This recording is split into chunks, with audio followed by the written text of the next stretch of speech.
서울의 가장 높은 곳, 그 화려함의 정점에 선 남자. 강재원 회장은 73세라는 나이에도 불구하고 여전히 한국 농업기계산업에 살아있는 전설이었습니다. 그의 집무실은 서울 금융 중심지의 랜드마크 빌딩 최고층에 자리하고 있었는데, 통유리 너머로 펼쳐진 도심의 야경은 수많은 사람들의 꿈과 욕망이 응축된 듯 그 자체로 압도적인 부와 권력을 상징했습니다. 사람들은 그를 입지전적인 인물, 신화적인 성공을 이룬 사업가로 추앙했습니다.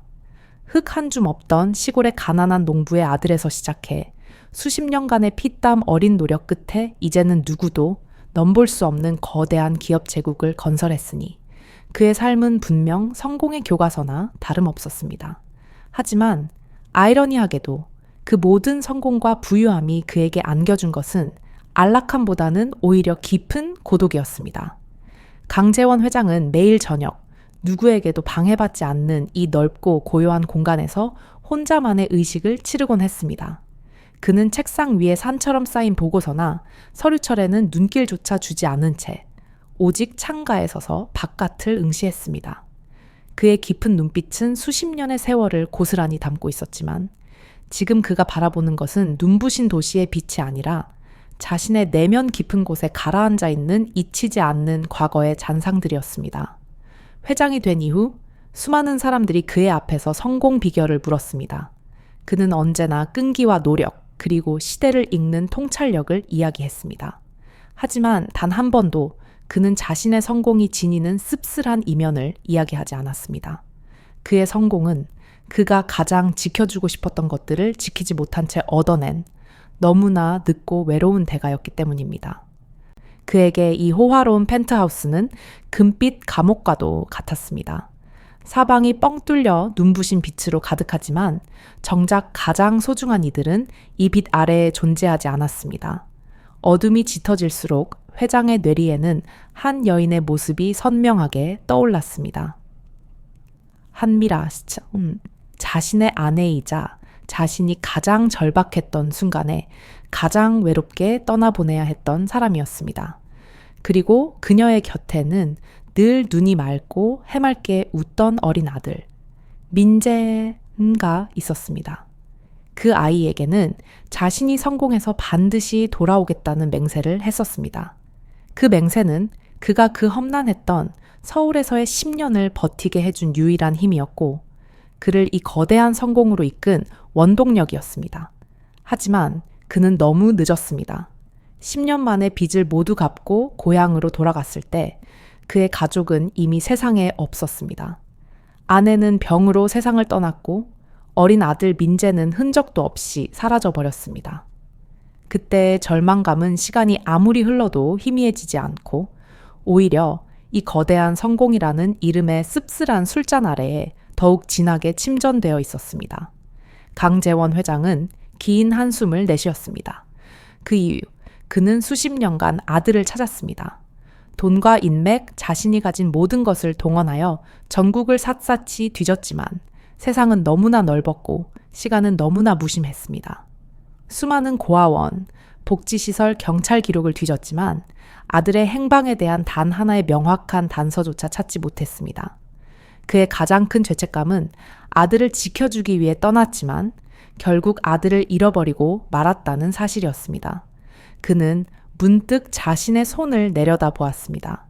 주름이 깊게 패이고 나이가 들었지만 여전히 힘줄이 붉어진 이 손은 한때 농기구를 만지던 손이었고 이제는 수백 명의 운명을 결정하는 서류에 서명하는 손이었습니다. 하지만 이 손은 정작 가장 지키고 싶었던 아들을 붙잡아 두지 못했습니다. 그때의 선택은 옳았을까? 이 질문은 매일 밤 그를 찾아와 그의 심장을 찔렀습니다. 가난 속에서 함께 고통받더라도 곁에 머물렀다면 혹시 아내가 살았을까? 아들이 사라지지 않았을까? 그러나 이미 지나간 시간에 대한 회한은 아무리 부유한 사람이라도 되돌릴 수 없는 세상의 가장 냉혹한 진리였습니다. 이 넓은 집무실에서 그는 오직 외로움만이 자신의 유일한 동반자임을 깨닫곤 했습니다. 회사의 중역들은 그에게 존경심을 표했지만 그들 중 누구도 그의 고통의 깊이를 알지 못했습니다. 그들은 회장의 성공만을 보았지 그 성공 뒤에 감춰진 아버지의 눈물을 보지 못했습니다. 어느덧 자정이 가까워 오고 있었습니다. 회장은 습관처럼 창문을 등지고 돌아서며 오늘 하루도 아들을 찾지 못한 채 덧없이 지나가 버렸음을 확인했습니다. 그는 늙어가고 있었고 아들을 만날 수 있는 시간은 점점 줄어들고 있었습니다. 이제 그에게 남은 것은 그 거대한 기업을 안정적으로 유지하며 언젠가 운명이 허락한다면 다시 만날지 모르는 아들에게 물려줄 준비를 하는 것뿐이었습니다. 하지만 그때 문득 사무실 문이 조용히 노크되었습니다. 회장은 굳게 닫혔던 과거의 회상에서 깨어나 현실로 돌아왔습니다. 들어와. 그의 비서가 조심스럽게 고개를 숙이며 들어왔습니다. 회장님, 새로 채용한 운전기사를 안내해 드렸습니다. 잠시 후 차량 대기하겠습니다. 운전기사. 강재원 회장은 습관적으로 무심하게 고개를 끄덕였습니다. 그는 운전기사에 대해 크게 신경 쓰지 않는 편이었습니다. 누구든 예의 바르고 운전만 잘하면 되었으니까요.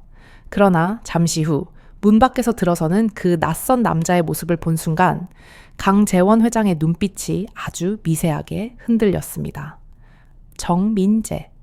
그 남자의 이름이었습니다. 처음 보는 얼굴이었지만 왜인지 모르게 억누를 수 없는, 형언할 수 없는 기시감이 그의 심장을 조용히 움켜쥐었습니다.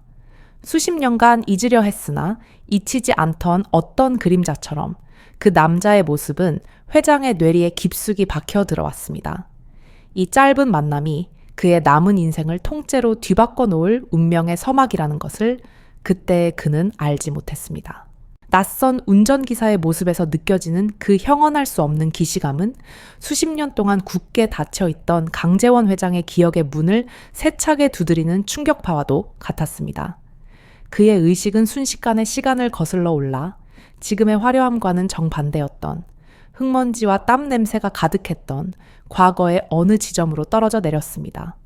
그 익숙함의 근원은 멀고도 헐벗었던 시절의 기억이었습니다. 1970년대 후반 서울의 번잡함과는 거리가 먼 경기도 외곽의 한적한 농촌 마을.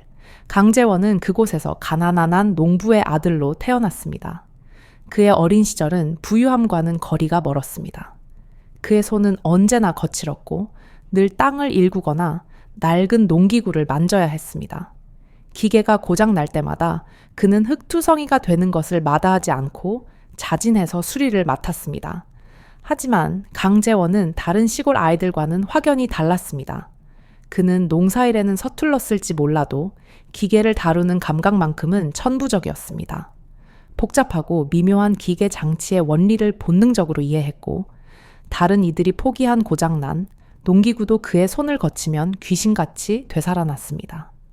그의 비범한 손재주는 이웃 마을에까지 소문이 퍼져나갔습니다. 재원이 녀석이 만지면 못 고칠 게 없다더라. 사람들의 입소문은 그저 단순한 칭찬이 아니라 그의 운명이 조금씩 궤도를 틀고 있음을 알리는 조용한 예고편이었습니다. 자신의 재능을 묵혀둘 수 없었던 강재원은 마침내 자신의 손재주를 살려 농기구 수리와 판매를 본격적으로 시작했습니다. 그는 누구보다 일찍 일어나고 누구보다 늦게까지 일했습니다. 잠을 줄여가며 전국 각지에서 필요한 부품을 공수했고 고객이 원한다면 굳은 날씨에도 마다하지 않고 달려갔습니다. 그의 성실함과 뛰어난 기술력은 점차 마을을 넘어 인근 지역까지 명성을 떨치기 시작했습니다. 그의 사업은 느리지만 확실하게 뿌리를 내리며 성장해 나갔습니다. 그리고 20대 후반, 그의 인생에서 가장 따뜻한 빛이 찾아왔습니다. 사업 관계 때문에 들렀던 작은 면사무소에서 그는 한미라라는 여직원을 만났습니다. 단정하게 정리된 머리와 깔끔한 옷차림, 그리고 늘 수줍으면서도 온화한 미소를 잃지 않던 그녀는 마을 주민들 사이에서 깊은 신뢰를 받고 있었습니다. 처음에는 서류를 주고받으며 몇 마디 나누는 것이 전부였습니다. 하지만 이상하게도 강재원의 머릿속에서 그녀의 모습은 떠나지 않았습니다. 그녀의 조용한 눈빛과 배려심 깊은 태도는 늘 흙과 쇳소리 속에서 거칠게 살아왔던 강재원의 마음을 부드럽게 감싸 안는 듯 했습니다. 그 후 강재원은 면사무소에 별다른 용무가 없더라도 일부러 핑계를 대고 그녀를 찾아갔습니다. 농기구 수리 중 우연히 그녀를 마주치기라도 하면 그의 심장은 낯설 만큼 빠르게 요동쳤습니다. 그렇게 조금씩 조심스럽게 사랑이 싹트기 시작했습니다. 두 사람은 조용하고 따뜻한 교제를 이어갔고 이윽고 결혼을 약속했습니다.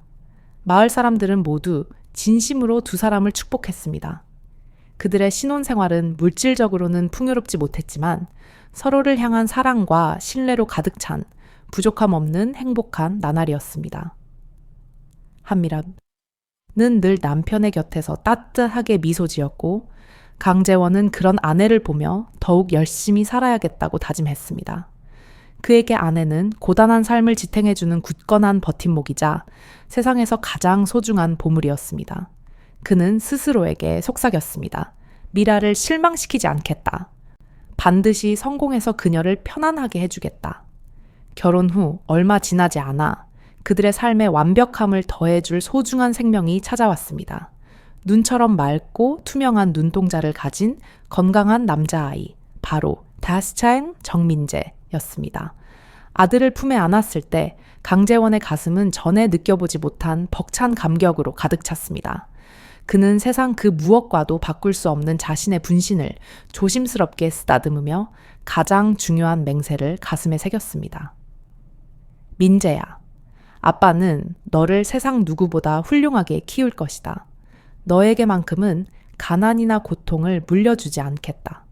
이 아빠가 반드시 성공해서 우리 가족에게 절대 고생은 시키지 않을 것이다. 평생을 걸고 이 약속을 지킬 것이다. 갓 태어난 아들은 영문도 모른 채 아버지의 굵고 거친 품속에서 천진난만하게 웃었습니다. 그 웃음은 강재원에게 세상의 모든 역경을 헤쳐나갈 힘을 주었습니다. 그 순간 강재원은 자신이 이룬 모든 것, 비록 작지만 꾸준히 성장하고 있던 농기구 사업과 사랑하는 아내와 아들, 이 얼마나 완벽하게 조화를 이루고 있는지 깨달았습니다. 그의 삶은 이제 막 황금빛으로 물들기 시작한 듯 보였습니다. 그는 이제 단순한 수리공이 아니라 한 가정의 든든한 가장이었습니다. 그의 어깨는 무거웠지만 마음은 날아갈 듯 가벼웠습니다. 밤늦게까지 작업장 불을 켜놓고 일하면서도 피곤함을 몰랐던 것은 작업장 문을 열고 들어서면 따뜻한 미소를 지으며 자신을 맞이해줄 미라와 아장아장 걸어와 품에 안길 민재가 있었기 때문이었습니다. 마을 사람들은 강재원을 칭찬할 때마다 꼭 한미라의 이름을 덧붙였습니다. 재원이가 성공한 건 미라 덕분이야. 내조를 얼마나 잘하는데. 미라는 재원의 사업이 번창할수록 더욱 겸손하고 조용하게, 하지만 변함없이 따뜻하게 가정을 지켰습니다. 그녀의 존재는 강재원의 삶에 흔들림 없는 중심축이 되어주었습니다. 그녀의 믿음이 있었기에 강재원은 쉴 틈 없이 앞만 보고 달릴 수 있었습니다. 그는 농업기계의 미래에 대해 끊임없이 연구했습니다. 그는 단순히 고장난 것을 고치는 데 만족하지 않고 어떻게 하면 농부들의 고통을 덜어줄 수 있을지 고민했습니다. 그의 작업장은 단순한 수리 공간이 아니라 혁신의 작은 씨앗이 뿌려지는 실험실과도 같았습니다. 그는 새로운 아이디어가 떠오를 때마다 밤새도록 설계도를 그리고 새벽 역해야 겨우 잠자리에 들곤 했습니다. 그에게 성공이란 단지 돈을 버는 것이 아니라 가족의 행복을 영원히 보장할 수 있는 굳건한 토대를 마련하는 것이었습니다. 하지만 그때의 강재원은 알지 못했습니다. 그가 가족을 지키겠다고 굳게 맹세했던 바로 그 완벽한 행복의 순간이 곧 닥쳐올 거대한 폭풍 우의 전조였다는 사실을, 그리고 그 숭고한 맹세가 훗날 그에게 평생 씻을 수 없는 회한과 고독을 안겨줄 운명의 덫이 될 것이라는 잔인한 사실 또한 알지 못했습니다. 그의 성공을 향한 집념은 바로 이 순간의 행복에서 비롯되었지만 또한 이 행복을 산산조각내는 비극의 씨앗이기도 했습니다. 이 약속은 그가 이후 수십 년간 겪을 고통의 가장 근원적인 동기가 되었습니다. 이제 그에게 남은 것은 그 약속을 지키기 위한 처절하고도 가슴 아픈 싸움뿐이었습니다. 그의 인생에서 가장 행복했던 이 시기는 영원히 돌아갈 수 없는 찬란하지만 슬픈 빛으로 그의 기억 속에 박제될 운명이었습니다. 그러나 세상의 운명은 때로 가장 행복한 순간에 가장 잔혹한 발톱을 드러내는 법이었습니다. 강재원과 한미라의 행복은 오래 가지 못했습니다. 그들이 소중한 아들 민재를 품에 안고 미래를 설계하던 그때 한국 사회 전체를 뒤흔드는 거대한 경제적 암흑기가 시작되고 있었습니다. 전국적인 경기 침체가 급속도로 악화되면서 농촌 경제 역시 직격탄을 맞았습니다. 농산물 가격은 폭락했고 농민들의 주머니는 빠르게 비어가기 시작했습니다. 설상가상으로 그해 여름에는 기록적인 태풍이 한반도를 강타했습니다. 마을을 휩쓴 거센 바람과 폭우는 농작물을 괴멸시켰고 농가의 시름은 깊어만 갔습니다. 농사를 포기하거나 규모를 줄이는 농민들이 늘어나자 강재원의 농기구 사업은 당연히 직격탄을 맞았습니다. 주문은 하나둘씩 끊겼고 수리할 기계도 줄어들었습니다. 번성하던 사업은 눈 깜짝할 사이에 벼랑 끝으로 몰리기 시작했습니다. 처음에는 강재원도 일시적인 불황일 것이라고 생각했습니다. 성실하게 버티면 곧 나아질 거야. 우리 기술을 찾는 사람이 분명 있을 테니. 그는 희망의 끈을 놓지 않으려 했고 2배, 3배로 더 열심히 뛰어다녔습니다. 하지만 아무리 발버둥 쳐도 상황은 개선되지 않았습니다. 오히려 시간이 갈수록 사업은 회복 불능의 상태로 급격히 기울어 갔습니다. 은행 대출을 받은 것은 물론 어떻게든 사업을 살려보겠다는 일념 하나로 그는 결국 돌이킬 수 없는 선택을 하고 맙니다. 바로 어둠의 그림자가 드리워진 사채, 즉 불법적인 고리 대금업자에게 손을 벌린 것입니다. 사채의 이자는 눈덩이처럼 불어났습니다. 처음에는 급한 불만 끄면 된다고 생각했던 금액이 순식간에 감당할 수 없는 수준으로 팽창했습니다. 하루하루가 지옥과 같았습니다. 새벽부터 울려대는 채권자들의 독촉 전화는 그의 숨통을 조여왔고 영업을 위해 가게 문을 열기가 무섭게 덩치 큰 남자들이 들이닥쳐 고성을 지르며 돈을 요구했습니다. 강재원의 어깨는 무너져 내렸고 한미라의 얼굴에서는 웃음기가 사라진 지 오래였습니다. 그녀는 불안감과 두려움 속에 떨고 있었지만 남편 앞에서 억지로 미소를 지으며 강재원을 위로하려 애썼습니다. 강재원은 자신이 만든 고통 때문에 아내와 아들이 힘들어하는 것을 견딜 수 없었습니다. 그는 밤마다 작업실 구석에서 머리를 싸매고 울었습니다. 그를 무너뜨린 것은 돈이 아니라 가족에게 고통을 안겨주고 있다는 죄책감이었습니다. 그리고 어느 날 새벽 모든 것을 결정짓는 잔혹한 통보가 도착했습니다. 깊은 밤 누군가 현관문을 세차게 두드리는 소리에 놀라 잠에서 깬 강재원이 문을 열었을 때 아무도 없었습니다. 다만 문틈에 끼워져 있는 쪽지 하나만이 그를 기다리고 있었습니다. 강재원은 떨리는 손으로 쪽지를 펼쳤습니다.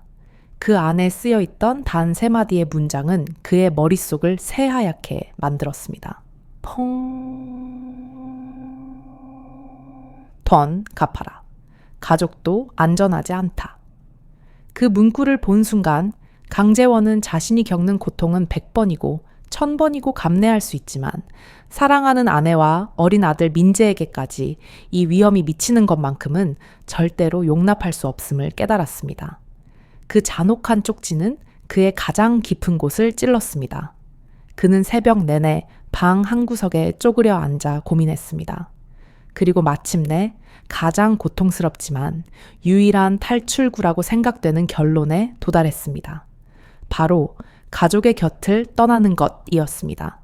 자신이 사라져야만 사채업자들의 위협으로부터 가족이 잠시나마 멀어질 수 있다고 믿었습니다. 그는 서울로 올라가 아무도 모르는 곳에서 다시 시작해 반드시 이전보다 더 큰 성공을 거두어 모든 빚을 청산하고 돌아오리라 맹세했습니다. 다음 날 아침 그는 침착하게 아내 한미라를 불렀습니다. 그의 표정은 이미 모든 결정을 내린 듯 단호했습니다. 미라야, 잠시 동안 민재를 데리고 친정에 가 있어 주겠어. 나는 서울로 가야 해. 한미라는 놀라서 비명을 질렀습니다. 뭐라고요? 갑자기 서울이라뇨? 우리가 함께 힘을 합치면 이겨낼 수 있을 거예요. 당신 혼자 가서 뭘 하겠다는 거예요? 그녀는 눈물을 글썽이며 그를 붙잡았지만 강재원은 차마 아내의 눈을 똑바로 쳐다볼 수 없었습니다. 그는 고통을 숨기려 필사적으로 냉정한 표정을 지었습니다. 다른 방법이 없어. 내가 어떻게든 돈을 벌어서 돌아올게. 당신과 민재를 더 이상 위험에 빠뜨릴 수는 없어. 이 독촉은 나 때문에 시작된 거야. 한미라는 끝까지 울면서 그를 말렸습니다. 우리는 가족이잖아요. 함께 해야죠. 하지만 강재원의 결심은 돌처럼 단단했습니다. 그는 아내의 애원을 외면할 수밖에 없었습니다. 그의 머릿속에는 오직 아내와 아들의 안전만이 자리 잡고 있었습니다. 그는 억지로 아내를 설득하고 마침내 떠나기 직전 잠든 아들 민재를 품에 안았습니다. 3살 빼기 어린 민재는 아버지의 넓고 거친 품속에서 세상 모르고 순진하게 웃고 있었습니다. 강재원은 찢어질 듯한 가슴을 억누르며 아들의 작은 머리에 입 맞추고 속삭였습니다. 아빠는 꼭 성공해서 돌아올 거야. 조금만 기다려줘. 약속할게. 민재야, 너를 다시 웃게 해줄게. 그는 알고 있었습니다. 이 미소가 어쩌면 아들과 나누는 마지막 미소가 될지도 모른다는 것을. 사랑하는 아내와 아들을 남겨두고 돌아서는 그의 발걸음은 천근만은 무거웠습니다. 가족을 지키기 위한 선택이었지만 그에게는 마치 스스로가 가족을 버리는 비정한 아버지처럼 느껴졌습니다. 그는 뒤돌아보지 않았습니다. 눈물 대신 굳게 담은 입술만이 그가 짊어진 비극적인 운명의 무게를 웅변하고 있었습니다. 강재원의 인생은 이제 가장 고통스럽고 외로운 투쟁의 서막을 열었습니다. 그의 마음은 이미 갈갈이 찢어진 채 오직 성공해서 돌아가야 한다는 단 하나의 목표만을 가지고 서울의 회색빛 도시로 향했습니다. 서울에 발을 디딘 순간 강재원에게 세상은 이전보다 훨씬 더 차갑고 가혹한 모습으로 다가왔습니다. 가족을 지키겠다는 숭고한 약속을 가슴에 품고 왔지만 그가 마주한 현실은 참혹했습니다. 주머니에는 낡은 수첩과 남은 차비 몇 푼이 전부였습니다. 고향 마을에서 사업에 실패하고 야반도주하듯 상경했다는 소문은 그림자처럼 그를 따라다녔고 과거 알고 지냈던 지인들은 혹시라도 돈을 요구할까 두려워 그를 철저히 외면했습니다. 그는 완전히 혼자가 되었습니다. 며칠 동안 강재원은 밥 한 끼조차 제대로 먹지 못하고 서울의 회색빛 거리를 배회했습니다. 굶주림은 그의 정신을 갉아먹었고 육체는 금방이라도 무너져 내릴 것 같았습니다.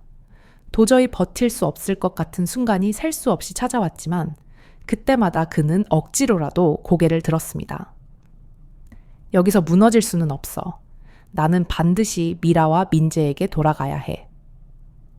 이 맹세만이 그를 붙잡아주는 유일한 생명줄이었습니다.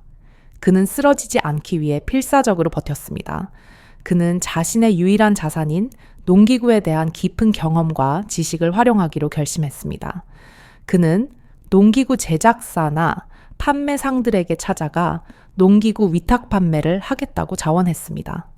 한때는 자신의 공장을 운영하던 사장이었지만 이제 그는 누구에게나 굽신거려야 하는 발품을 파는 판매원 신세였습니다. 그의 자존심은 매일 산산조각 났지만 그는 감정을 느낄 겨를조차 없었습니다. 오직 생존만이 중요했습니다.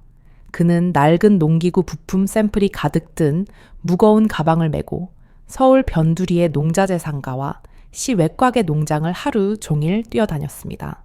문턱이 닳도록 수많은 거래처를 방문했고 하루에도 수십 번씩 문전박대를 당하기 일쑤였습니다. 실패한 사람과 거래할 수 없다. 우리 물건에 흙 묻히지 말라. 는 모욕적인 말을 들을 때마다 강재원은 차마 고개를 들지 못하고 등을 돌려야 했습니다. 과거의 성공은 그를 비웃는 잔인한 메아리가 되어 돌아왔습니다. 그의 발은 달아해졌고 굳은 살과 물집이 가득했습니다. 장마철에는 우산조차 없이 비를 맞으며 걸었고 겨울의 매서운 칼바람 속에서는 손이 꽁꽁 얼어붙는 추위 속에서도 몇 시간이고 거래처가 문을 열기를 기다렸습니다. 굶주림은 일상이 되었고 밤이 되면 낡은 여인숙이나 역 대합실 구석에서 겨우 몸을 뉘었습니다. 잠을 자는 시간마저 아까웠습니다. 매일 아침 눈을 뜰 때마다 그는 다시 지옥 같은 하루를 시작해야 한다는 현실에 절망했지만 곧바로 마음을 다잡았습니다. 견뎌내야 한다. 반드시 이겨내서 다시 한번 성공해야 한다. 내 가족을 위해. 그의 모든 고통과 인내는 오직 가족을 위한 것이었습니다.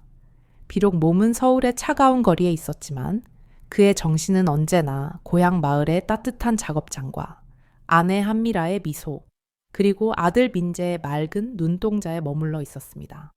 아들을 안고 했던 그 굳은 약속이 그의 심장을 뛰게 하는 유일한 엔진이었습니다. 그 약속이 없었다면 그는 아마 진작에 이 거대한 도시의 구석에서 절망에 굴복했을 것입니다. 하지만 세상은 그에게 쉽게 성공을 허락하지 않았습니다. 하루 종일 먼지를 마시며 뛰어다녀도 계약한 건 따내지 못하는 날들이 허다했습니다. 겨우 손에 쥔 돈은 하루치 끼니를 해결하는 데 급급했고 모아지는 돈은 없었습니다. 그의 마음속에는 다시 한번 이대로 포기할까 하는 악마의 속삭임이 고개를 들었습니다. 어느 날 저녁 그는 허기를 이기지 못하고 낡은 다리 아래 벤치에 주저앉았습니다. 지친 몸은 더 이상 움직이기를 거부했고 극심한 배고픔과 절망이 그를 덮쳤습니다. 주머니에는 찌그러진 동전 몇 개뿐이었습니다. 그때 문득 귓가에 아들 민재의 웃음소리가 선명하게 환청처럼 들려왔습니다. 아빠, 꼭 성공해서 돌아올게. 고향을 떠나기 전 잠든 아들을 안고 속삭였던 자신의 목소리가 다시금 그의 귀를 때렸습니다. 그 순간 강재원은 번쩍 정신이 들었습니다. 그는 비틀거리는 몸을 일으켜 세우고 이를 악물었습니다. 안 돼. 절대 포기 못해. 나는 돌아갈 곳이 있어. 그날 이후로 그는 이전보다 훨씬 더 독하게 자신을 몰아붙였습니다. 그는 단순히 물건을 파는 것을 넘어섰습니다. 그는 농기구의 장점과 사용법을 밤새도록 연구하고 정리하여 거래처 사람들을 상대로 거의 강의를 하듯 설득했습니다. 농기구 수리공으로서의 오랜 경험과 전문적인 지식이 마침내 빛을 발하기 시작한 것입니다. 그의 진심과 전문성에 감동한 작은 농자재 상인이 마침내 그와 첫 거래를 트기 시작했습니다. 작았지만 그것은 운명을 바꿀 수 있는 계약이었습니다. 그 첫 계약을 발판 삼아 강재원의 사업은 아주 느리게, 하지만 꾸준히 상승세를 타기 시작했습니다. 하루하루를 버텨낸 끝에 돈이 아주 조금씩 모이기 시작했습니다. 그가 가장 먼저 한 일은 빚을 갚는 것이었습니다. 그는 피 같은 돈을 모으는 족족 고향에 남아있을 아내에게 해가 가지 않도록 사채업자들에게 보냈습니다. 세월은 유수와 같았습니다.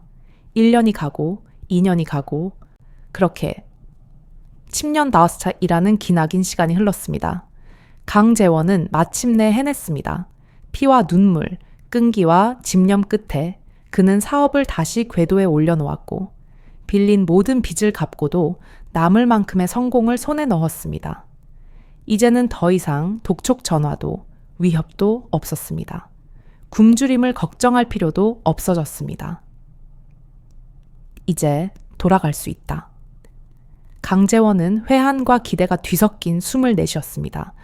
10년 동안 그토록 간절히 염원했던 그 순간이 마침내 찾아온 것입니다. 그는 지체 없이 짐을 꾸리기 시작했습니다. 그의 마음은 이미 10년 전 자신이 두고 떠났던 고향 마을로 달려가고 있었습니다. 아내 미라와 아들 민재의 환한 웃음을 다시 볼 수 있다는 희망 하나가 그의 지친 몸과 마음을 채웠습니다. 하지만 그는 알지 못했습니다. 그가 필사적으로 성공에 매달려 시간을 벌고 있는 동안 운명이 그를 위해 얼마나 잔인하고 예상치 못한 시련을 준비하고 있었는지를. 그의 10년의 희생은 또 다른 종류의 비극을 낳았다는 것을. 강재원은 10년의 지옥 같은 세월을 견뎌내고 마침내 약속을 지켰습니다. 모든 빚을 청산하고 이전보다 훨씬 더 큰 성공을 손에 넣었습니다. 그는 지체 없이 짐을 꾸려 고향으로 향했습니다. 서울을 떠나는 그의 마음은 벅찬 희망과 10년의 회한으로 가득 차 있었습니다. 그는 자신이 영웅처럼 돌아가 아내와 아들을 다시 행복하게 해줄 것이라고 굳게 믿었습니다. 열차가 멈추고 낯익은 고향의 공기를 들이마신 순간 강재원의 가슴은 터질 것만 같았습니다. 10년 만에 맡아보는 흙냄새와 풀냄새가 그의 눈시울을 불켰습니다. 그는 곧장 자신이 미라와 민재를 남겨두고 떠났던 그 낡은 집으로 달려갔습니다. 그러나 그가 마주한 광경은 그의 모든 기대를 산산조각 내기에 충분했습니다. 그들의 작고 소박했던 셋집은 굳게 닫힌 채 오랜 세월 아무도 살지 않은 듯 낡고 초라한 폐허가 되어 있었습니다. 창문은 깨지고 마당에는 잡초가 무성했습니다. 희망으로 가득 찼던 그의 심장이 쿵하고 바닥으로 떨어지는 듯 했습니다. 미라야? 민재야? 그는 텅 빈 집을 향해 힘없이 아내와 아들의 이름을 불렀지만 돌아오는 것은 메아리뿐이었습니다. 강재원은 당황하여 주변 이웃들을 찾아다니기 시작했습니다. 10년 전 자신이 알던 얼굴들은 대부분 나이가 들어 있었고 몇몇은 이사를 가고 없었습니다. 그는 만나는 사람마다 간절하게 물었습니다. 죄송하지만 혹시 한미라 씨를 아십니까? 제 아내입니다. 그리고 아들 민재를 보셨습니까? 하지만 돌아오는 대답은 한결같았습니다. 아이고, 강재원 씨 아니요? 성공해서 돌아왔구먼. 그런데 그 집은 진작에 비었어. 당신 가족들은 아주 오래전에 떠났는데 어디로 갔는지는 아무도 모르지.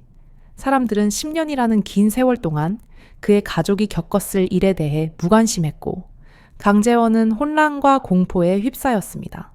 대체 무슨 일이 있었던 것일까? 자신이 떠난 후 가족에게 어떤 일이 벌어졌던 것일까?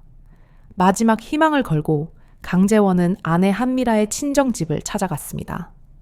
혹시라도 장인, 장모님이 미라와 민재를 돌봐주셨을지 모른다는 신락 같은 기대를 품었습니다. 그러나 그곳 역시 굳게 닫혀 있었습니다. 그 주변을 서성이던 한 늙은 노인이 강재원에게 다가와 조용히 말했습니다. 젊은이, 누구를 찾는 건가? 혹시 여기 사시던 장인, 장모님을 아시는지요? 그리고 제 아내 한미라 씨를 찾고 있습니다. 강재원의 목소리는 이미 떨리고 있었습니다. 노인은 희미한 눈빛으로 그를 바라보더니 나지막이 잔혹한 진실을 읊조리기 시작했습니다. 장인, 장모님은 몇 년 전에 병이 악화되어 돌아가셨다네. 그리고 미라 씨도 결국 병원 신세를 오래 지다가 병마를 이기지 못하고 세상을 떴다고 들었지. 당신이 떠난 후 미라 씨가 홀로 병을 앓으면서 아이를 돌보는 것이 힘들었을 걸세.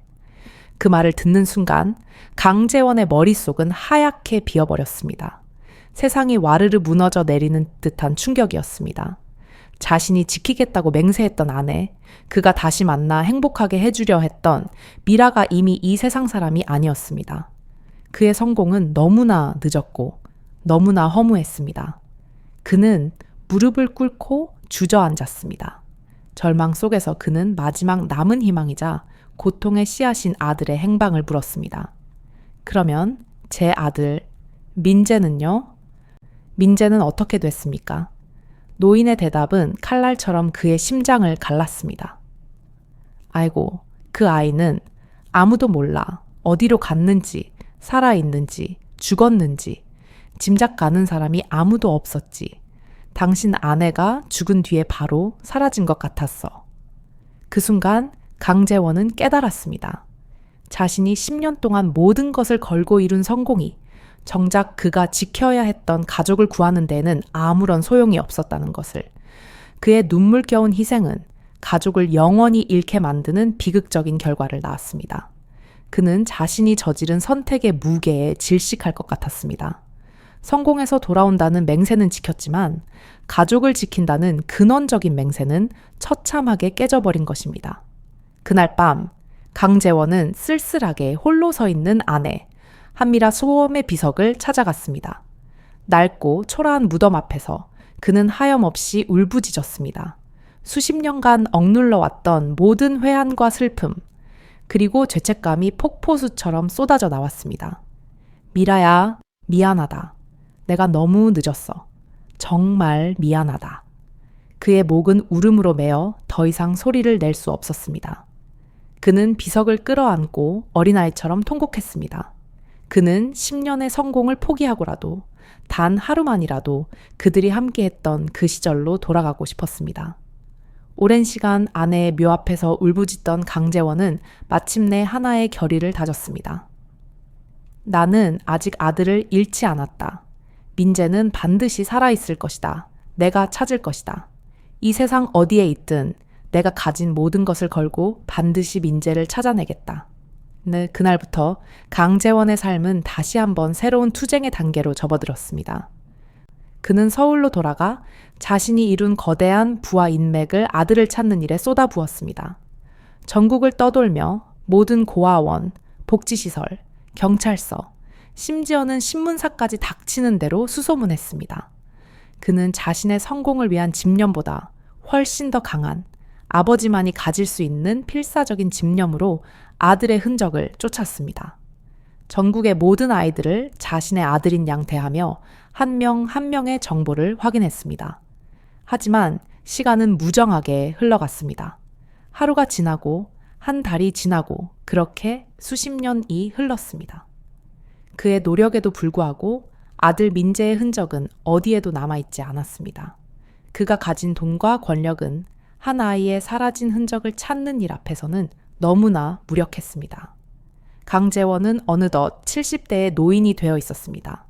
그의 회사는 그가 없어도 돌아갈 만큼 거대한 기업으로 성장했지만 그의 마음속에는 여전히 가족을 지키지 못했다는 씻을 수 없는 죄책감만이 남아 있었습니다. 그는 화려한 성공 속에서도 단 한 번도 진정한 행복을 느끼지 못했습니다. 그의 삶은 오직 아들을 찾겠다는 집념과 아내에 대한 회한으로만 지탱되고 있었습니다. 그의 긴 투쟁은 허무하게 끝난 듯 보였습니다. 그러나 운명은 그가 모든 희망을 놓으려 하던 바로 그 순간에 그의 간절한 염원에 응답하기 시작할 순간을 준비하고 있었습니다.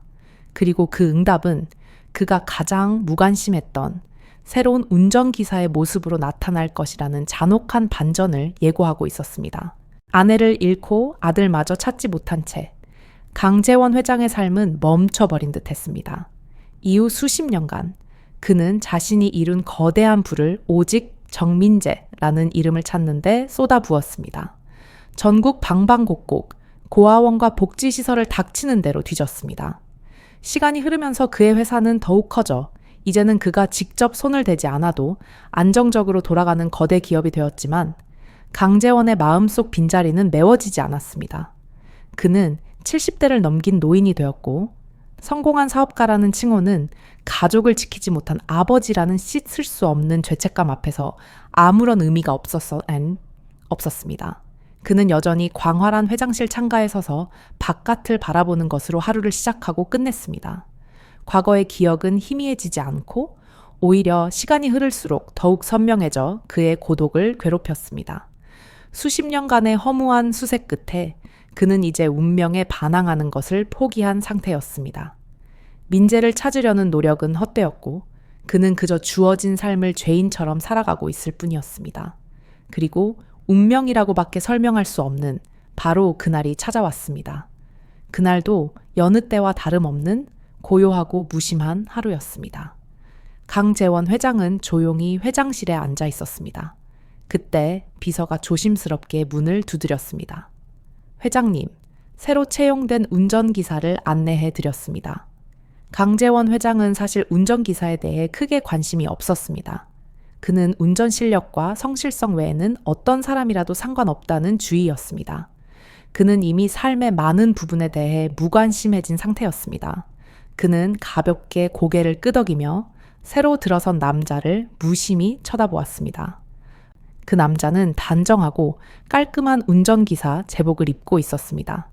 40대 초반 정도로 보이는 그는 깍듯하게 인사하며 앞으로 회장을 모시게 될 정민재라고 자신을 소개했습니다. 강재원 회장은 그래 하고 짧게 대답하고는 시선을 돌리려 했습니다. 하지만 그 순간 그의 시선은 찰나의 순간 멈칫했습니다. 분명 처음 보는 얼굴인데 왜인지 모르게 형용할 수 없는 익숙함이 그의 감각을 예리하게 찔러왔습니다. 왠지 모르게 낯설지 않은 분위기, 어딘가 깊은 사연을 숨기고 있는 듯한 침묵하는 눈빛. 강재원 회장은 다시 한번 운전기사를 물끄러미 바라보았습니다. 어디서 보았을까? 누구와 닮았을까? 아무리 기억을 더듬어도 뚜렷한 이유는 찾아낼 수 없었지만 그 낯설지 않은 기운은 그의 마음을 계속해서 붙들었습니다. 잠시 후 예정된 외부 미팅 시간이 다가왔습니다. 강재원 회장은 새로운 운전기사가 운전하는 최고급 세단에 몸을 실었습니다. 차내는 고요했습니다. 강 회장은 습관처럼 신문을 펼쳤고 정민재는 묵묵히 핸들을 잡았습니다.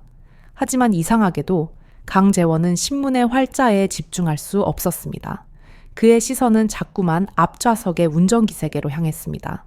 그는 조용히 운전하는 남자의 뒷모습을 관찰했습니다. 그 남자는 40대 초반의 건장한 체격이었고 운전에 집중하고 있는 그의 옆모습은 깊은 고독과 함께 끈기 있는 강인함을 내포하고 있는 듯했습니다. 강재원 회장은 수십 년 동안 수많은 사람들을 만나왔지만 이처럼 이유 없이 시선이 멈추는 남자는 처음이었습니다. 그는 자신의 이런 비정상적인 집착에 스스로 의아해했습니다. 그는 다시금 아들을 향한 맹목적인 그리움이 만들어낸 착각일 것이라고 애써 합리화했습니다. 차량은 서울 시내를 부드럽게 미끄러지듯 달렸습니다. 강재원 회장은 신문을 읽는 척했지만 그의 모든 감각은 운전석에 집중되어 있었습니다. 그는 끊임없이 정민재의 움직임을 주시했습니다. 그리고 마침내 운명의 순간이 찾아왔습니다. 차량이 잠시 신호대기 때문에 멈췄을 때였습니다. 강재원은 무심코 운전석에 앉아있는 정민재를 응시하고 있었습니다. 정민재가 무언가를 듣기 위해 고개를 아주 약간 오른쪽으로 기울였을 때 강재원의 시선은 단 한 지점에 못 박혔습니다. 운전기사의 오른쪽 귓불. 그곳에는 선명하고 크게 눈에 띄는 짙은 점 안에 있었습니다. 마치 누군가 일부러 새겨 넣은 것처럼 확실한, 크고 뚜렷한 점이었습니다. 그 점은 조명 아래서도 숨김없이 존재를 드러냈습니다. 그 순간 강재원 회장의 심장이 쿵하고 크게 울리는 듯 했습니다. 수천억 원짜리 거래 앞에서조차 흔들리지 않던 그의 심장이 미친 듯이 요동치기 시작했습니다. 너무나 익숙한 흔적이었습니다. 너무나 잊을 수 없는 표식이었습니다. 그는 즉시 기억을 떠올렸습니다. 30여 년 전 3살 배기 어린 아들 정민재 달을 떠나기 직전 품에 안았을 때 어린 민재의 오른쪽 귓불에도 바로 저 자리, 저 크기, 저 모양의 점이 선명하게 박혀 있었습니다. 그것은 민재를 다른 아이들과 구분짓는 가장 확실하고 유일한 표시가이었습니다. 세월이 흐르고 나이가 들면서 점의 모양이나 크기가 조금은 변했을지 몰라도 그 위치와 선명한 만큼은 착각할 수 없었습니다. 그것은 강재원의 기억 속에 영원히 박제되어 있던 찢어질 듯 고통스러운 추억의 조각이었습니다. 강 회장의 손에 들려있던 신문이 힘없이 그의 무릎 위로 미끄러져 떨어졌습니다. 그는 신문을 옆으로 치우고 격렬하게 뛰는 심장 소리를 억누르며 필사적으로 평정을 유지하려 노력했습니다. 수십 년의 회한과 절망, 그리고 체념이 한순간에 산산조각 나는 섬광과도 같은 깨달음이었습니다. 그의 머릿속에서는 민재라는 이름이 폭풍처럼 휘몰아쳤습니다. 그는 자신이 지금 환영을 보고 있는 것인지 아니면 운명의 기적 앞에 서 있는 것인지 분간할 수 없었습니다. 그는 떨리는 목소리를 애써 다잡으며 조용히 입을 열었습니다. 미안하지만 잠깐 차를 길게 세워주지 않겠나. 운전기사 정민재는 갑작스러운 회장의 명령에 놀란 듯 백미러로 회장을 쳐다보았지만 곧바로 침착하게 차량을 갓길에 멈춰 세웠습니다. 차량 안에는 숨소리마저 무겁게 내려앉는 팽팽한 긴장감이 감돌았습니다. 강재원은 깊게 숨을 들이마시며 마침내 운명과의 정면 대결을 준비했습니다. 그는 떨리는 목소리로 아들을 향한 40년의 회한과 간절함을 담아 첫 질문을 던지려 했습니다. 강재원 회장의 명령에 따라 차량은 서울 도심의 갓길에 멈춰 섰습니다. 정민재 운전기사는 회장의 갑작스러운 요청에 의아했지만 완벽하게 훈련된 듯 시동을 끄고 뒤를 돌아 회장을 바라보았습니다. 차량 내부에는 숨 막힐 듯한 침묵이 흘렀고 오직 엔진이 식어가는 소리만이 그 정적을 깨뜨렸습니다. 정민재는 조용하고 흔들림 없는 눈빛으로 물었습니다. 회장님, 무슨 일 있으십니까? 강재원 회장은 지금 자신의 심장이 온몸의 혈관을 터트릴 듯이 격렬하게 요동치는 것을 느꼈습니다. 수십 년간 잊으려 했던, 억눌려 있던 감정들이 한순간에 폭발할 것처럼 가슴을 짓눌렀습니다. 그는 필사적으로 숨을 고르고 떨리는 목소리가 새어나오지 않도록 깊이 목을 가다듬었습니다. 그는 이 중요한 순간을 감정적으로 망쳐버리고 싶지 않았습니다. 이 남자가 자신의 아들이 아닐 가능성, 이 모든 것이 나이든 자신의 헛된 망상일 가능성 또한 배제할 수 없었기 때문입니다. 그의 시선은 정민재의 오른쪽 귓불, 바로 그 짙은 점에 고정되어 있었습니다. 그 점은 단순한 얼룩이 아니라 40년 전 잃어버린 자신의 과거와 현재를 잇는 잔혹한 운명의 좌표처럼 보였습니다. 운전기사, 강 회장은 힘겹게 입을 열었습니다. 자네의 이름이 정민재라고 했지? 정민재는 의아하다는 표정으로 대답했습니다. 예, 회장님, 정민재 맞습니다. 강 회장의 눈빛이 아주 잠깐 흔들렸습니다. 정 씨라니, 내 아들은 김 씨여야 하는데. 혹시 자신이 착각한 것일까? 아니, 하지만 이 점은, 이 표식은 틀림없는데. 그는 자신의 희망이 이 낯선 성 때문에 산산이 부서질까 두려웠습니다. 하지만 그는 포기하지 않았습니다. 40년의 회한과 간절함이 그를 계속 나아가게 했습니다. 가족에 대해 묻고 싶네. 강 회장은 숨을 들이마시며 물었습니다. 자네의 부모님은 어떤 분이셨나? 자네는 어디서 자랐지? 정민재는 갑작스러운 회장의 개인적인 질문에 당황한 기색이 역력했지만 곧바로 숙연한 표정으로 고개를 숙였습니다. 운전기사는 일반적으로 사생활을 노출하지 않는 것이 미덕이지만 회장의 눈빛에는 거부할 수 없는 절박함이 담겨 있었습니다. 죄송합니다, 회장님. 제 사적인 이야기라. 저는 어릴 때 어머니를 여의었고 아버지에 대해서는 전혀 기억이 없습니다. 저는 고아원에서 자랐습니다. 정민재는 담담하게, 하지만 어딘가 깊은 외로움이 묻어나는 목소리로 자신의 과거를 털어놓았습니다. 강 회장의 심장은 다시 한번 쿵 떨어졌습니다. 고아원. 그가 수십 년간 찾았던 바로 그 장소. 아, 미라. 아내가 끝내 병마를 이기지 못하고 세상을 떠나기 직전 아이를 지키기 위해 결국 고아원에 맡겼던 것인가. 강재원은 40년 전 자신이 서울로 떠나 가족에게 안전을 보장하겠다고 맹세했던 그 밤의 비극적인 반전을 깨달았습니다. 자네의 어머니에 대해 알고 있는 것은 없나? 왜 고아원에 맡겨졌는지. 강 회장의 목소리는 이제 더 이상 위험 있는 회장의 목소리가 아니었습니다. 그것은 절망과 희망 사이에서 허우적거리는 한 아버지의 간절한 속삭임이었습니다. 정민재는 잠시 망설이더니 조심스럽게 입을 열었습니다. 고아원 기록과 아주 희미한 기억 속에서 전해 들은 이야기가 있습니다. 어머니는 저를 버린 것이 아니라고 들었습니다. 제가 아주 어렸을 때 아버지가 사업에 실패하면서 큰 빚을 지게 되었고 사채업자들 고뇌 위협이 심각했다고 합니다. 어머니는 그 악랄한 사람들로부터 저를 지키기 위해 저를 아주 외딴 고아원에 맡기셨다고 합니다.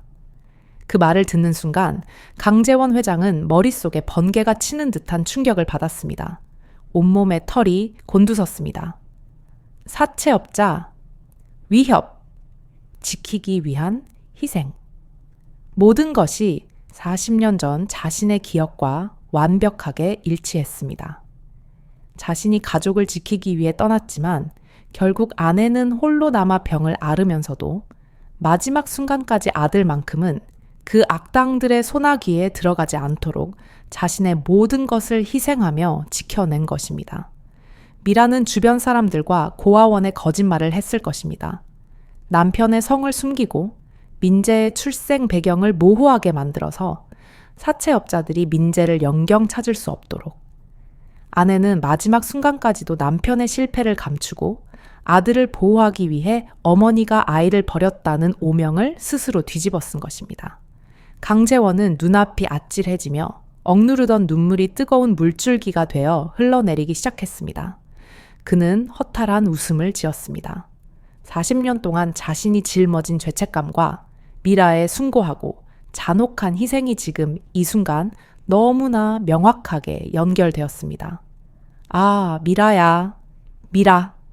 그는 비명에 가까운 탄식을 내뱉었지만 정민재는 회장의 비정상적인 반응에 어쩔 줄 몰라 할 뿐이었습니다. 강 회장은 거친 숨을 몰아쉬며 자신의 눈물을 대충 닦아냈습니다. 그의 마음은 이미 확신으로 가득 찼지만 마지막 확인이 필요했습니다. 그는 몸을 앞으로 숙여 운전기사의 어깨에 손을 올리려다 멈췄습니다. 그의 손은 주체할 수 없이 떨리고 있었습니다. 자네의 성이 정인 것은 알겠네. 강 회장은 목이 메어 잠긴 목소리로 간신히 말했습니다. 하지만 자네 어머니는 자네를 고아원에 맡기기 전이나 혹은 그 전에 자네에게 다른 이름을 불러준 적은 없었나? 아니면 고아원에서 자네의 본명에 대해 아는 사람이 없던가? 자네의 이름이 민재가 맞다면 혹시 어머니가 자네를 김민재라고 부른 적은 없었을까? 이 질문은 강 회장에게 남은 마지막 불씨였습니다. 이 질문에 대한 대답이 그의 40년간의 고통과 탐색을 끝낼 유일한 열쇠였습니다. 그는 정민재의 얼굴을, 그의 눈빛을, 그리고 오른쪽 귓불의 그 점을 필사적으로 응시했습니다. 이제 운명은 그들의 대답을 기다리고 있었습니다. 정민재는 회장의 이 절박하고도 이해할 수 없는 질문에 자신의 숨겨진 과거를 되짚어보는 듯한 깊은 침묵 속으로 빠져들었습니다. 그의 입에서 나올 대답은 강재원 회장의 남은 인생을 완전히 재정의할 것이 분명했습니다. 강재원 회장의 절박하고도 이해할 수 없는 질문에 운전기사 정민재는 깊은 침묵 속에서 벗어나지 못했습니다. 그의 얼굴에는 회장에 대한 당혹감과 자신의 가슴 깊은 곳에 묻어두었던 과거의 상처가 건드려진 데 대한 고통이 뒤섞여 있었습니다. 정민재는 백미러를 통해 자신의 얼굴을 가리고 눈물을 훔치는 회장을 물끄러미 바라보았습니다. 회장님, 정민재는 목소리를 가다듬었습니다. 사실 고아원 기록에는 제 성이 정으로 되어 있고 원장님도 제가 정민재로 알고 살아야 한다고 말씀하셨습니다. 하지만 아주 어렸을 때 저를 맡기셨던 어머니가 저를 부를 때 민재야 하고만 부르셨다고 했습니다. 성이 무엇이었는지, 어머니의 본래 성이 무엇이었는지는 아무도 모르지만요. 고아원에서는 제가 너무 어려서 이름에 대한 기억조차 없었기에 그냥 고아원에 맡겨질 당시 불리던 이름 중 민재만 따서 지어주었다고 했습니다. 정민재의 그 마지막 한마디가 강재원 회장의 가슴에 쐐기를 박았습니다.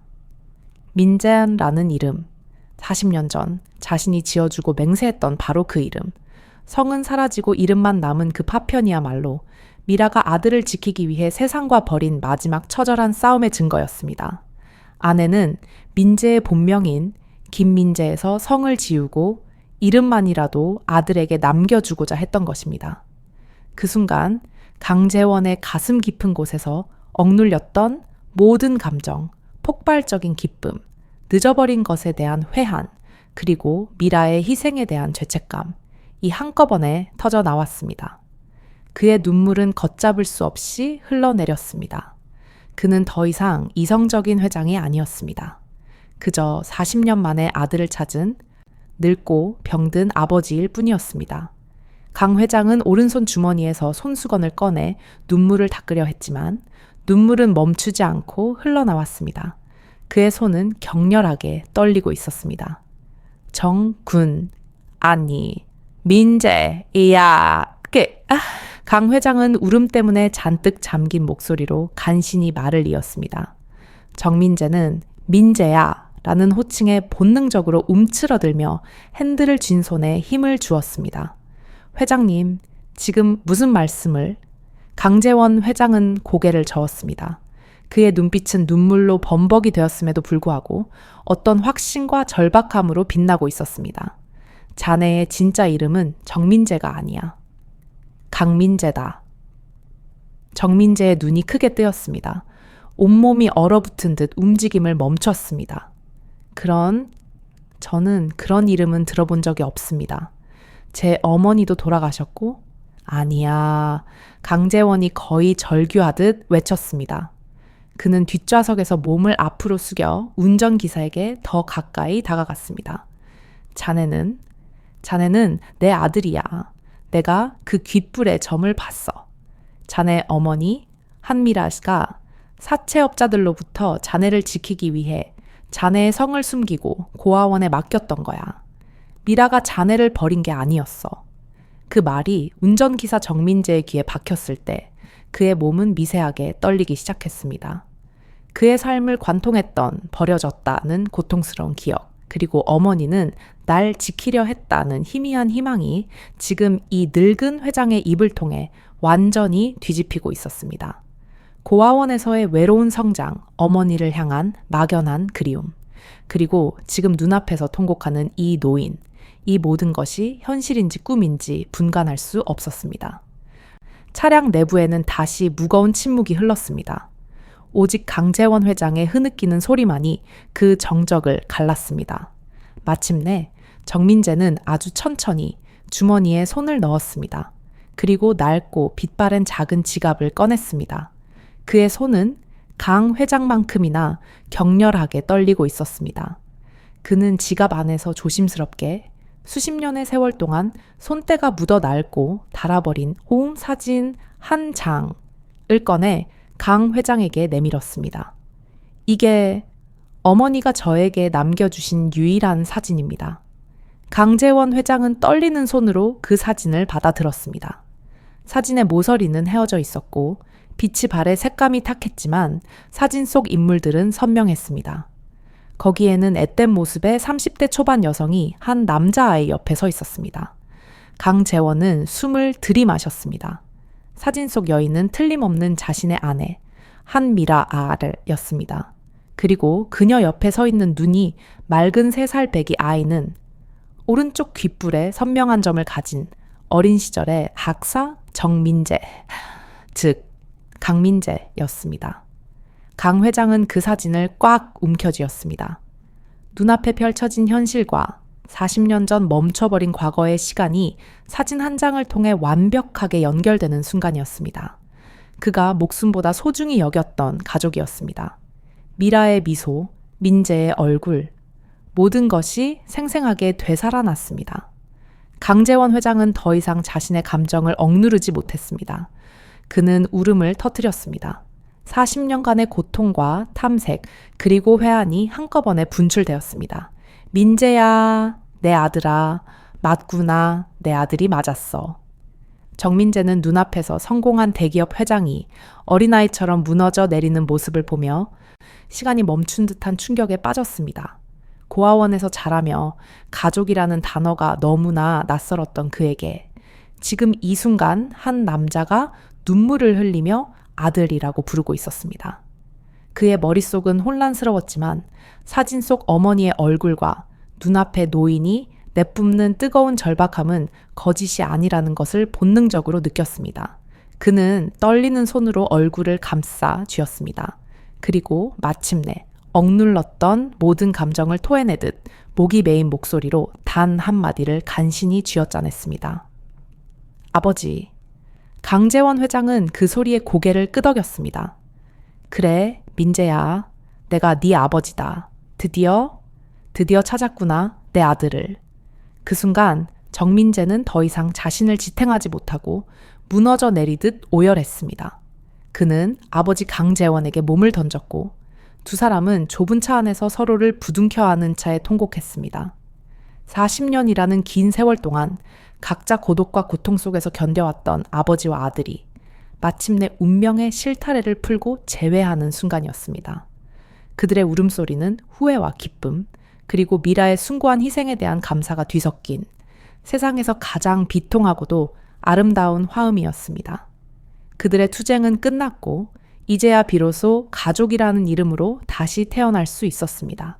좁은 차량 안을 가득 채웠던 격렬한 통곡이 잦아들었을 때 강재원 회장과 정민재의 사이에는 더 이상 긴장감이나 낯설미 존재하지 않았습니다. 40년이라는 잔혹한 세월 동안 단절되었던 피의 연결고리가 마침내 복원된 것입니다. 창밖의 도시 소음은 여전히 분주했지만 그들에게는 마치 세상의 모든 소리가 멈춘 것처럼 고요하고 성스러운 순간이었습니다. 강재원 회장은 떨리는 손으로 아들의 어깨를 감싸 안은 채 끊임없이 사죄했습니다. 민재야, 미안하다. 내 아비가 너무 늦었어. 내가 돌아왔을 때 이미 내 어미도 너도 세상에 없었어. 10년을 그렇게 허무하게 헤매고 다녔다. 나는 너를 찾지 못했다는 죄책감에 평생을 살았어. 너를 지켜주지 못해서, 미라를 지켜주지 못해서. 그의 목소리는 회한과 사랑으로 뒤섞여 있었습니다. 정민재는 여전히 눈물을 흘리면서도 이제는 회장이 아닌 아버지의 품에 기대어 속삭였습니다. 아닙니다, 아버지. 저는 버려진 줄로만 알았습니다. 제 어머니가 저를 미워해서 떠났다고 생각했어요. 하지만 어머니가 저를 지키기 위해 모든 것을 걸었다는 것을 알게 되니 이제야 비로소 숨을 쉴 수 있을 것 같습니다. 어머니는 저를 버린 것이 아니었습니다. 너무 고맙습니다, 아버지. 저에게 진실을 알려주셔서. 그의 말은 오랫동안 억눌렸던 고독과 오해, 그리고 마침내 찾아온 해방감으로 가득 차 있었습니다. 두 사람은 한참 동안 서로의 존재를 확인하듯도 놓지 않았습니다. 정민재는 회장의 쭈글쭈글하고 주름진 손을 잡고 그 거칠어진 손이 지난 수십 년간 자신을 찾아 헤맨 아버지의 고통을 고스란히 담고 있음을 느꼈습니다. 강재원은 아들의 어깨를 붙잡고 40년 전에 그 어린 민재가 건장하고 성실한 청년으로 성장했다는 사실에 무한한 감사함을 느꼈습니다. 밀에게 가야 한다. 강재원 회장은 문득 자리에서 일어났습니다. 내 어미에게 네가 돌아왔음을 알려야 해. 네가 버려지지 않았고 내 어미의 희생이 헛되지 않았음을 증명해야 해. 정민재는 고개를 끄덕였습니다. 그의 마음속에도 어머니 한밀에 대한 사무치는 그리움과 늦게나마 어머니의 숭고한 사랑을 확인시켜 드리고 싶은 간절함이 가득했습니다. 강재원 회장은 운전기사가 아닌 이제 아들이 된 강민재 오와 함께 차량에 올랐습니다. 차량은 서울의 화려한 도심을 벗어나 그들이 모든 것을 잃었던 고향 마을의 외딴 공동묘지를 향해 달렸습니다. 회장의 최고급 세단은 그들이 겪었던 비극의 거리를 상징하는 듯 부와 과거의 고통 사이를 미끄러져 나갔습니다. 해가 기울기 시작할 무렵 그들은 한미라가 잠들어 있는 낡고 소박한 무덤 앞에 도착했습니다. 수십 년 만에 아내의 묘를 다시 찾은 강재원의 눈빛은 이전에 혼자 왔을 때와는 달랐습니다. 절망이 아닌 아들을 되찾은 희미한 희망이 섞여 있었습니다. 하지만 그의 후회와 죄책감은 여전히 무거웠습니다. 강재원은 비석 앞에서 무릎을 꿇었습니다.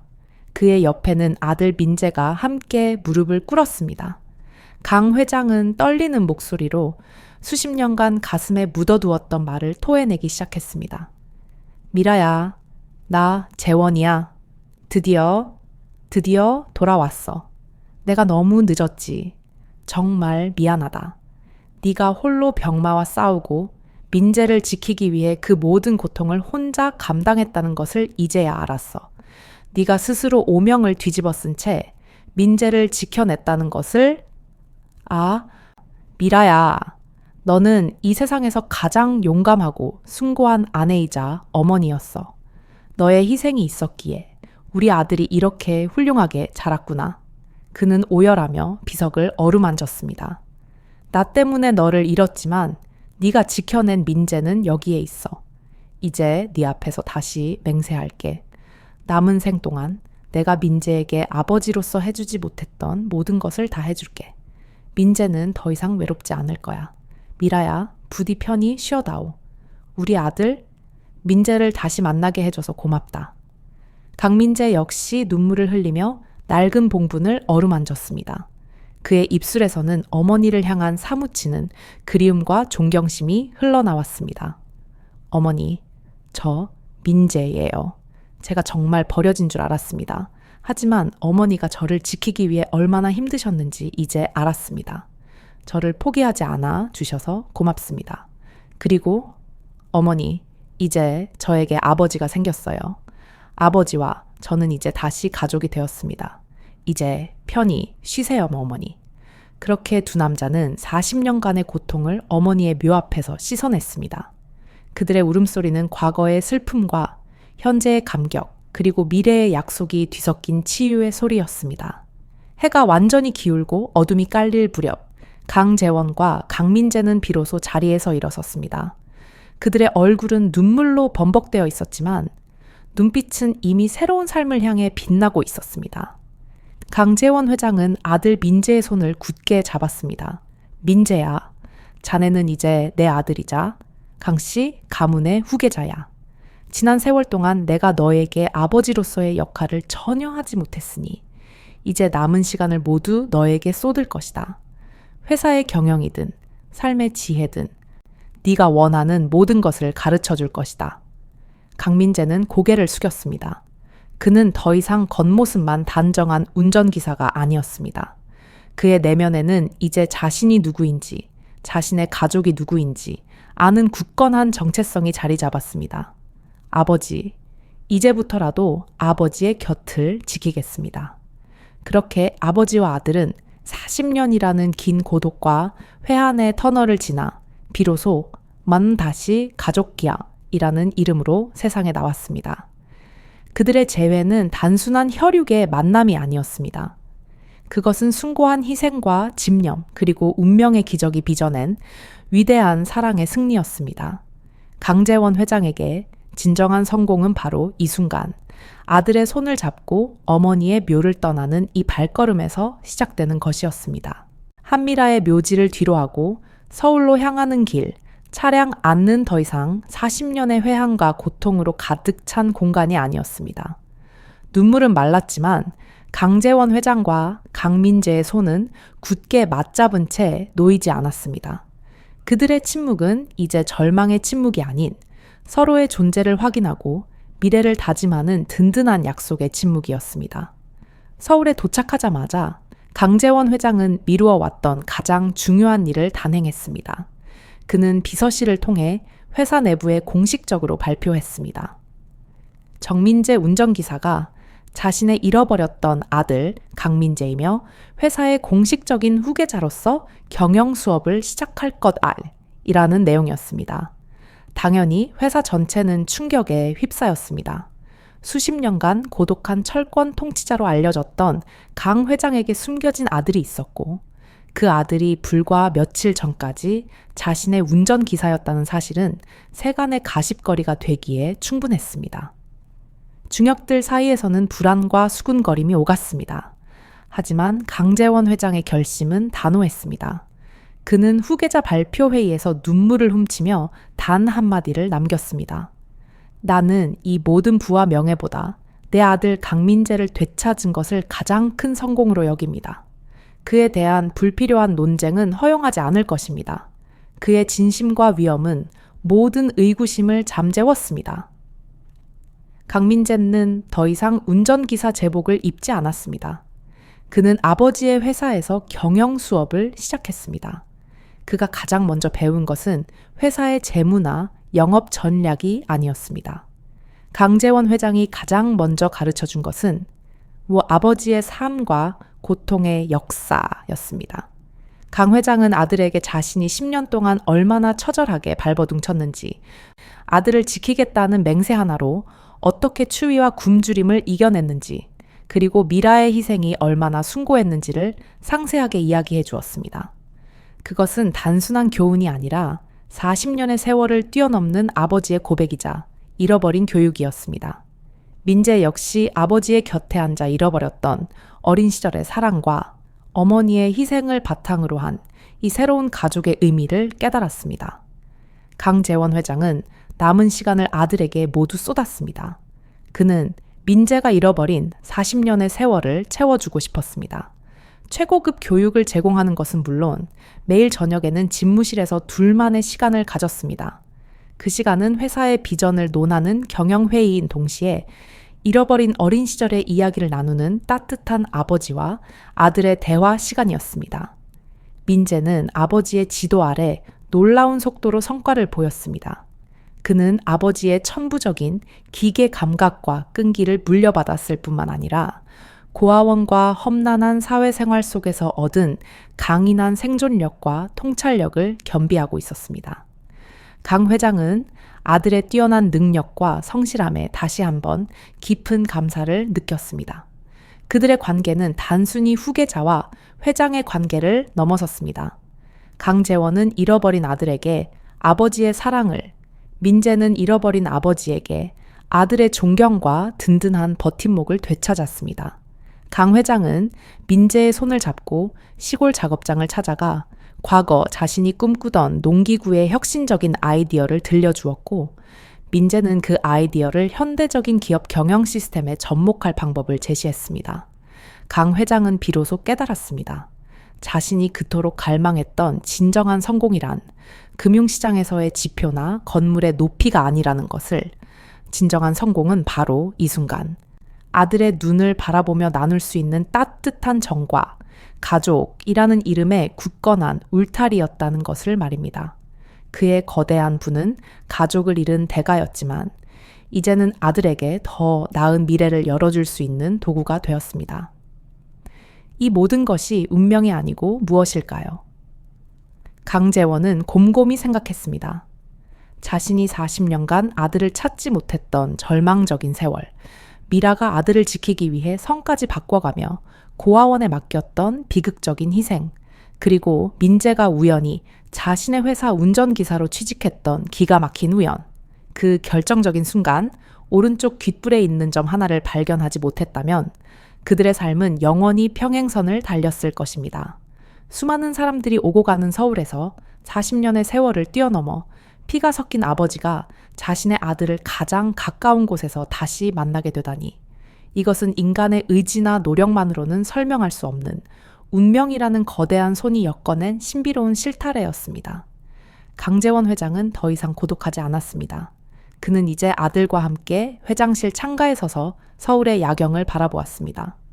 이제 그에게 이 빛나는 도시는 외로움의 감옥이 아니라 아들에게 물려줄 희망과 미래의 상징이었습니다. 그는 아들에게 굳게 맹세했습니다. 민재야, 아버지는 네 어미에게 했던 약속을 지키지 못했지만 너에게만큼은 약속한다. 남은 시간 동안 네가 이 세상에서 가장 행복한 사람이 될 수 있도록 아버지로서 모든 것을 다 줄 것이다. 네가 가진 이 성실함과 지혜로 미라가 지켜낸 이 가족을 영원히 지켜다오. 강민재는 고개를 숙였습니다. 그의 눈빛은 굳건했고 목소리는 당당했습니다. 아버지, 저도 어머니와 아버지께 맹세합니다. 저를 위해 희생하신 두 분의 사랑과 헌신이 헛되지 않도록 강씨 가문을 더욱 번성시키고 이끌겠습니다. 그렇게 강재원 회장과 강민재는 공식적으로 그리고 영적으로 다시 가족이 되었습니다. 강재원 회장은 마침내 아들에게 회사의 중추적인 역할을 맡겼고, 민재는 아버지의 옆에서 회사를 이끌어가는 중요한 인물로 성장했습니다. 하지만 그 모든 것보다 중요한 것은 40년의 비극을 딛고 그들의 가족이 마침내 온전해졌다는 사실이었습니다. 그들의 이야기는 인간의 집념이 아무리 강해도 운명의 힘을 거스를 수 없지만 진정한 사랑과 희생은 결국 시간을 넘어 기적을 만들어낸다는 깊은 교훈을 남겼습니다.